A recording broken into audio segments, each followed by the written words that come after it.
일교차가 부쩍 커졌잖아요. 이런 환절기에 혈압 관리가 더 힘들다고 하는데 그래서 준비했습니다. 혈압 관리의 핵심 비법 하나하나 알아보도록 할게요.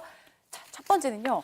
혈압약 끊으면 코로나19 더 위험. 약은 거르지 말자 나왔습니다. 아니 근데 제주에 이 고혈압 환자들이 다 있잖아요. 근데 최근에 고혈압약이 코로나19 감염을 좀 높인다라는 얘기 맞아, 저는 오히려. 낭설인 줄 알았는데 만나는 친구마다 저런 얘기를 종종 하니까 의심스럽거든요. 저게 맞습니까? 틀립니까? 처음에 잠깐 그런 얘기가 있어서 처음 얘기만 들으신 분은 막 약 끊고 병원에 오시고 그래요. 네. 근데 사실 그렇지는 않습니다. 아, 다행이다. 가장 많이 복용하는 혈압약이요. 바로 안지오텐신 수용체 차단제, 그다음에 안지오텐신 전환 효소 억제제라는 약입니다. 여러 가지 장점이 많아서 심장병 약으로도 쓰는 약인데요.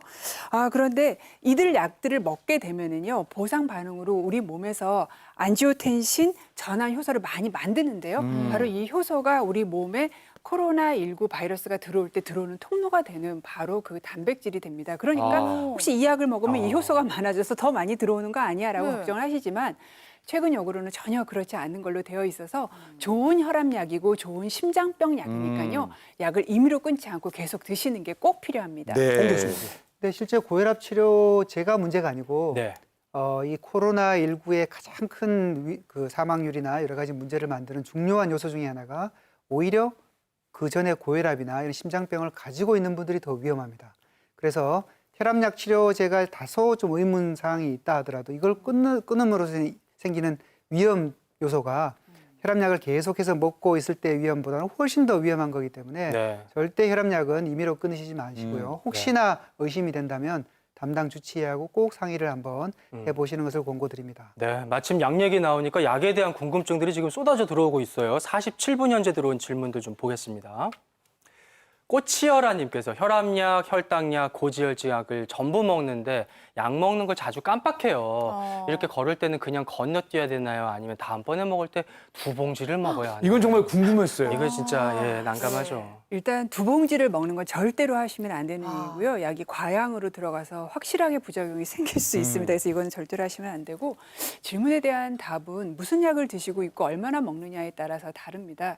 일단 혈압약이랑 콜레스테롤 약을 드시는 분들 중에서 혈압약과 콜레스테롤 드신 지 얼마 안 돼서 약의 양이 많지 않으신 분들은요. 네. 생각나는 그 즉시 하나를 드시고 그 다음 날부터는 정해진 시간에 드시면 됩니다. 그렇다고 2, 3일 잊어버리시면은 2, 3일치를 한꺼번에 드신 건 절대로 안 아니고요. 되죠. 그 생각나는 그날 드시고 다음 날 드시면 되는데 이게 질환을 진단받은 지 오래돼서 약의 용량이 많은 분들이나 당뇨약의 경우는 이렇게 임의로 결정하실 수가 없고요. 처방받은 주치의에게 찾아가서 상의를 하시고 약을 어떻게 다시 시작할까를 하시는 게 좋겠습니다. 저는 그래서 먹어보니까 달력에다 먹으면 동그라미를 해요. 그래, 그것도 그건 좋을 것 좋은 같아요. 습관이에요. 그러니까요. 네. 약에다가 적어놓거나 달력에 표시하거나 요즘 또 알람이 울리는 어플리케이션도 있으니까 맞아요. 활용해 보시면 좋을 것 같고요. 그다음 궁금증 계속해서 풀어볼게요. 오렌지 빛깔로님. 급한 일로 병원을 못 가서 약이 떨어졌는데 아이고. 남편의 고혈압 약을 며칠만 에? 같이 먹어도 될까요? 약을 아무리 사이가 좋으시다 해도 금술은 좋은데 이래도 나눠 되나? 드시는 거 괜찮을지 예. 모르겠어요. 네, 마침 고혈압약이 똑같은 약이면 가능하겠죠. 하지만 이게 사람마다 또 나이마다 또 성별마다 혈압약을 선택하는 기준이 다 다르고요. 아마 주치의분들께서 혈압약을 선택할 때는 이 분에 맞는 혈압약을 아마 선택을 하셨기 때문에 네. 아마 다른 혈압약이랍니다. 혈압약이라고 똑같은 종류가 아닙니다. 다양한 종류가 있기 때문에 남편분께서 드시는 혈압약을 똑같은 혈압약으로 생각하고 드신다. 이거는 뭔가 문제가 생길 수가 있기 때문에 네. 차라리 요즘 혈압약은 좋기 때문에 하루쯤 걸러도 계속해서 약효가 갈 수가 있습니다. 그래서 차라리 그걸 먹는 것보다는 하루쯤은 그러시더라도 다음에 자기 혈압약을 찾아서 드시는 것이 훨씬 더 좋습니다. 네, 그리고 꾸준한 약 복용만큼이나 꾸준한 혈압 측정도 중요하죠. 원칙 배워볼게요. 아침에 2번, 저녁에 2번, 매일 끼니 챙기듯 혈압 일지를 쓴다. 어우. 2번씩 이렇게 재네요, 교수님. 네, 평균을 지시는 게 중요해서 그렇습니다. 혈압 자체가 변동성이 굉장히 커서 환자분들이 매번 잴 때마다 다르다. 어떤 게 내 진짜 혈압이냐라고 얘기를 하시는 분이 굉장히 많으세요. 그래서 대한고혈압학회에서는 어떻게 혈압을 잴지를 권유를 하고 있는데요. 아침에 일어나서 이제 화장실 한번 갔다 오셔서 방광을 비우고 난 다음에 고혈압약 먹기 전에 1시간 이내 혈압을 재시면 되고요. 저녁 때 재실 때는 잠자기 전에 재시면 됩니다. 근데 매번 잴 때 한 번만 재시면 되면 혈압 측정이 부정확할 수 있기 때문에 2, 3분 간격으로 2번 재셔가지고 평균 측정치를 사용하면 좋겠습니다. 그리고 매일매일 혈압이 달라요. 그래서 일주일이면 7일이죠. 이 중에서 5일 정도는 재시는 게 좋고요. 네. 근데 항상 이렇게 혈압을 재기에 4시간이 부족하죠. 그럴 때는 특히 더 재셔야 되는 때들이 있습니다. 내가 방금 혈압약을 시작했거나 내가 방금 혈압약을 바꾸었을 때 필요하고요. 혈압으로 병원을 가신다면 병원 내원하기 한 일주일 정도 네. 재셔서 가져가시면은 판단하는 데 굉장히 도움이 됩니다. 네. 그렇군요. 꾸준히 드시고 그걸 기록해 놓는 게 참 중요할 것 같고요. 그 다음은 또 중요한 게 운동 방법에도 방법. 또 중요한 점이 있다고 합니다. 볼게요. 새벽 운동 그리고 고강도 근력 운동은 피하는 게 중요하다고요. 특히나 운동할 때 좀 혈압이 오를 수 있어서 주의해야 할 것 같은데요. 네, 정상적인 분들도 운동 중에는 혈압이 당연히 올라가게 되죠.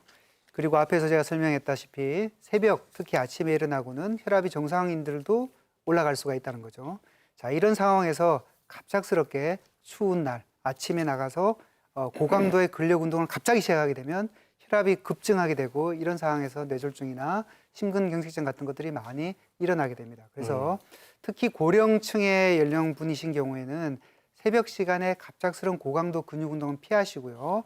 천천히 운동 강도를 증가시키고 저강도 운동부터 서서히 올리는 것이 훨씬 더 중요합니다. 네, 그러면 운동 얘기 나온 김에 근력 운동으로 좀 혈압 관리에 도움 받아보고 싶으신 분들 한번 배워보시죠. 몇 개 배워보겠습니다. 홍의선 트레이너님 앞으로 다시 한번 모실게요. 근력. 네, 우리 몸에 가장 많은 근육을 보유하고 있는 부위가 바로 하체인데요. 그래서 집에서 쉽게 따라할 수 있는 하체 근력 운동 몇 가지 준비해 봤습니다. 자, 의자 이렇게 뒤에 서주시고요. 양손을 의자에 이렇게 대주시면 되겠습니다.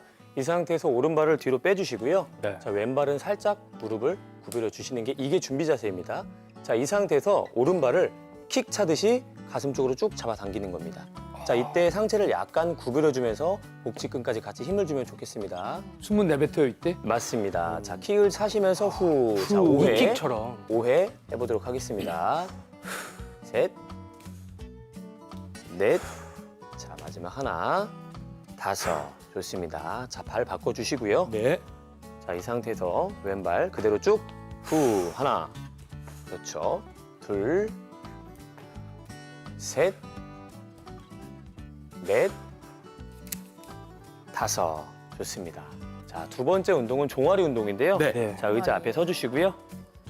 자, 편하게 의자에 앉은 앉아서. 상태에서 자, 허리가 이게 등받이에 닿으면 안 됩니다. 허리를 펴고. 네, 어깨를 이렇게 곧게 펴주시고요. 아주 쉽습니다. 종아리를 까치발 든다 생각하시면서 그대로 위로 쭉 올려주세요.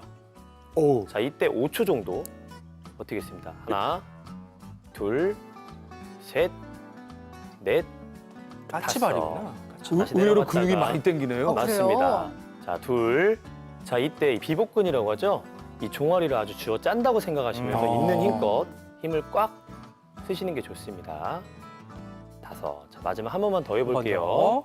자, 셋. 하나, 까치발. 셋, 넷, 다섯.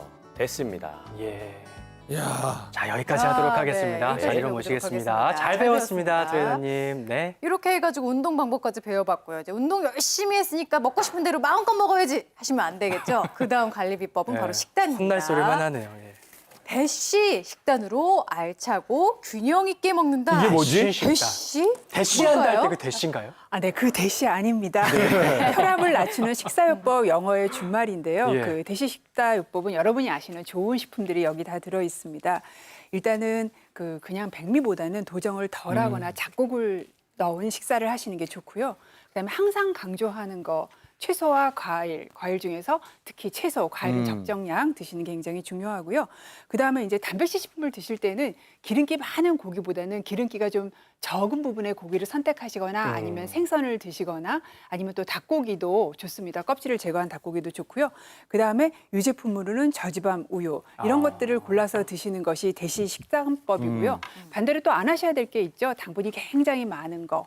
그다음에 기름이 되게 많은 거 이런 것들은 줄여서 드시는 게 좋고 말씀하신 소금이 많은 것도 줄여서 드시는 것이 좋습니다. 네. 듣고 보니까 고혈압 관리 식단이 곧 건강 장수 식단인 것 같아요. 미리미리 챙겨보시면 좋겠고요.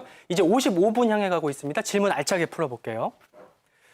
BBN님께서 긴장하면 심장이 두근거려서 몇 번 쓰러져서 병원에서 부정맥이라면서 어휴, 약은 큰일 날 없고 뻔하셨네. 그럴 때 응급실로 오라고 아이고야. 하더라고요. 혈압약 먹진 않는데 들쭉날쭉합니다. 안정제는 처방받아서 자주 먹어요. 괜찮나요? 어우, 겁나시겠어요, 홍 네. 교수님. 네, 보통 정상 분들도 이런 두근거림이나 이런 부정맥 증상을 느끼시는 분도 굉장히 많고요. 또 스트레스나 담배나 뭐 커피 같은 것들이 부정맥을 많이 일으킬 수가 있습니다. 근데 대부분의 부정맥이 있다고 해서 이렇게 쓰러지는 경우는 거의 없으시죠. 그래서 만일에 이런 부정맥 증상이 있으면서 쓰러지는 증세가 있었다면 꼭 한번 정밀 검사를 받아 보셔야 되고요. 만약 문제가 없으면 뭐 다른 쪽으로 찾아보셔도 되니까 충분히 가능할 것 같고요. 안정제 같은 것들은 아마 병원에서 충분히 상의를 한 후에 너무 자주 드시는 것들은 좀 문제가 있고요. 아마 필요할 때마다 한 번씩 드시는 건 큰 문제가 없다고 생각하고 있습니다. 그렇군요. 마지막까지 질문 하나 더 풀어보도록 할게요. 자, 어떤 게 있을까요? 이혜선님, 저는 혈압이 평균 138에 79, 이게 맥압이 45인 것 같죠? 맥박이 지나치게 낮은 것 같아요. 문제는 없는지요? 운동은 주 4일 에어로빅과 헬스를 하고 있어요. 오, 빼보니까 네. 연세가 45인 것 같아요. 맥압 차이는 아닌 것 같고. 그렇죠, 아, 박 교수님. 예. 네네, 그 혈압에 그러니까 맥박의 숫자가 보통 이제 60 이상에서 70 정도가 가만히 있을 때 정상입니다. 그런데 네. 보통 60 이하면은 맥박이 너무 늦은 서맥이라고 맥박이. 하는데요. 이게 거의 40대 정도가 된다면은 이건 굉장히 심한 서맥이라서 더 맥박이 늦어지면은 내 체순환이 잘 안 될 확률이 있기 때문에 요거는 병원에 가서 진단을 어떤 원인은 없고 치료를 할 건 없는지가 꼭 필요한 상황입니다. 그렇군요. 네, 이렇게 해서 오늘 고혈압에 대해서 자세히 알아봤고요. 저희가 오늘 준비한 내용 여기까지입니다.